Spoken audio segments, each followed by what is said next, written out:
이어서 간추린 소식입니다.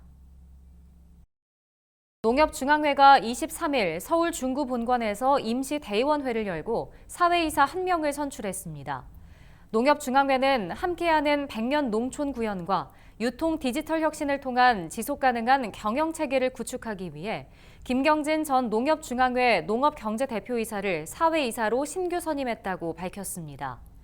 이번 선임은 기존 사회이사 사임에 따른 것으로 임기는 선출일인 11월 23일부터 2025년 6월 30일까지입니다. 이번 사회이사 선임은 지난달 구성된 인사추천위원회 추천과 이사회 의결을 거쳐 이날 대의원회에서 확정됐습니다. 한국과수농협연합회가 주관한 2023 대한민국 과일산업대전이 24일부터 26일까지 경기 고양 킨텍스에서 개최됐습니다.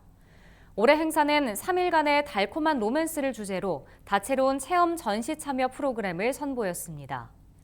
행사 첫날 진행된 대표과일 선발대회 수상자 시상식에서는 경남 함양군의 오성섭 씨가 출품한 시나노 골드 사과가 국무총리상에 해당하는 대상을 받았습니다. 이 밖에도 과종별 최우수상, 우수상, 장려상이 13점씩 선정됐고 특별상 6점을 더해 46점이 수상의 영예를 안았습니다. 과수농협연합회는 올해 대회에서 총 155점을 대상으로 심사했으며 과원심사와 계측심사, 외관심사를 종합평가했다고 말했습니다. 쇠고기와 양고기에서 발견되는 지방산인 트랜스바세닉산이 몸속 면역세포의 항암 능력을 향상시킨다는 연구 결과가 나왔습니다. 미국 에모리 대학교와 시카고 대학교 공동 연구팀은 인위적으로 암을 일으킨 실험용 생쥐 등으로 실험한 결과 이 같은 사실을 확인했다고 최근 밝혔습니다. 연구진은 이번 연구에서 혈액 영양소 화합물 6개를 선별해 세포 연구를 진행했습니다. 그 결과 트랜스바세닉산이 면역세포의 항암 능력 향상 효과가 가장 높았다는 설명입니다. 이는 암 치료에 도움이 되는 식이보충제로 사용할 수 있음을 시사한다고 연구팀은 덧붙였습니다. K푸드 플러스 수출이 100억 달러를 돌파해 역대 최고 실적을 달성할 것으로 전망됩니다. 농림축산식품부는 농식품과 전후방 산업을 포함한 K푸드 플러스 수출액이 올해 11월 3주차까지 104억 8천만 달러를 기록해 지난해 같은 기간보다 1.2% 증가했다고 밝혔습니다. 농식품 수출만 살펴보면 79억 1천만 달러로 집계돼 최고 실적 갱신을 눈앞에 두고 있습니다. 전후방 산업은 스마트팜, 종자, 농약 등이 성장세를 보이면서 전년보다 2% 증가한 25억 6천만 달러를 달성했습니다. 농식품부는 연말까지 K푸드 플러스 수출이 성장세를 이어갈 수 있도록 가용 자원을 총동원하겠다고 강조했습니다. 제주, 세종, 강원, 전북 등 4개 지방자치단체로 구성된 대한민국 특별자치시도 협의회가 출범합니다. 제주도는 27일 국회 도서관 강당에서 특별자치시도 협의회 출범식을 연다고 최근 밝혔습니다.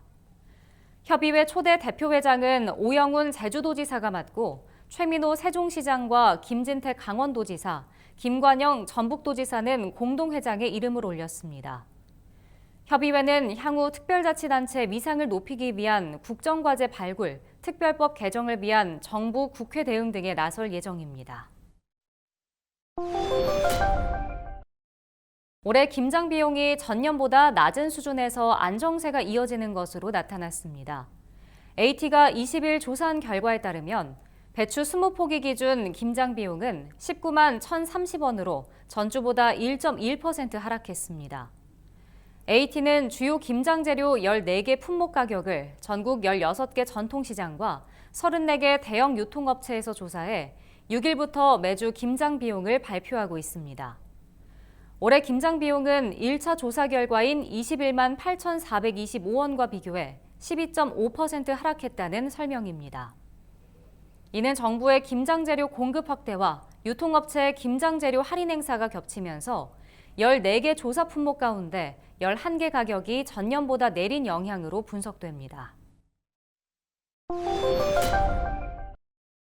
정부가 최근 카타르 도하와 아랍에미리트 아부다비에서 국내 스마트팜 기업 수출 확대를 위한 중동 지역 K-스마트팜 로드쇼를 개최했습니다.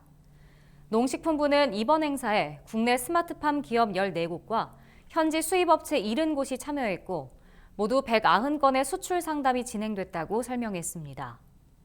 국내 스마트팜 기업 미드바르는 UAE 기업과 스마트팜 수주 계약을 체결하기도 했습니다. 농식품부 관계자는 이번 로드쇼를 통해 스마트팜 분야의 중동 진출 가능성을 다시금 확인했다며 앞으로도 한국 스마트팜의 중동 유행을 위해 많은 지원을 아끼지 않겠다고 밝혔습니다. 경기도가 축산농가의 겨울철 재해 피해 예방을 위해 내년 2월까지 상황 근무반을 편성해 비상근무에 들어간다고 최근 밝혔습니다. 이에 따라 경기도는 대설 또는 한파특보 발효 시 축산농가의 피해 상황을 실시간으로 파악하고 축산 재해 긴급 지원 등 긴급 복구에 나설 방침입니다. SNS를 활용해 주의보 이상의 기상 정보를 농가에 즉시 통보하는 시스템도 적극 활용할 계획입니다. 경기도는 겨울철 재해는 복구보다 예방이 우선이라며 피해 방지를 위한 사전 예방 조치에 더욱 만전을 기하겠다고 말했습니다.